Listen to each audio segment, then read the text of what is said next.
Prabowo Subianto jadi sorotan usai posting ucapan ulang tahun ke mantan istrinya, Titi Soeharto.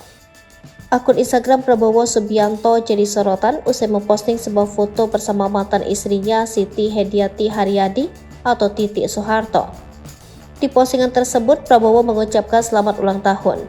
Postingan tersebut lantas mendapatkan perhatian sejumlah pihak yang menyebut keindahan foto tersebut. Seperti diketahui, Menteri Pertahanan RI Prabowo Subianto memposting sebuah foto di akun Instagram pribadinya. Postingan tersebut menjadi sorotan publik.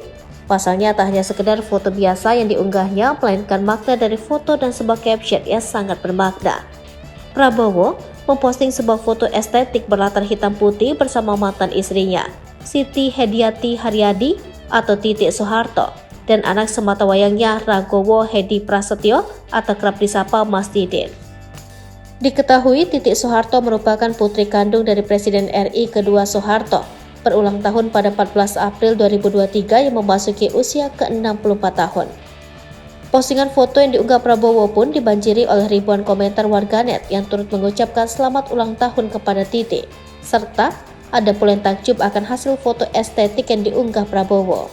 Menariknya lagi, tak sedikit komentar warganet yang terharu akan perjalanan kisah cinta Prabowo dan Titi. Memang, kisah cinta Prabowo-Titi ini telah resmi bercerai sejak tahun 1998 lalu. Meski sudah resmi bercerai, akan tetapi hubungan Prabowo dan Titi masih terjalin dengan sangat baik hingga hari ini.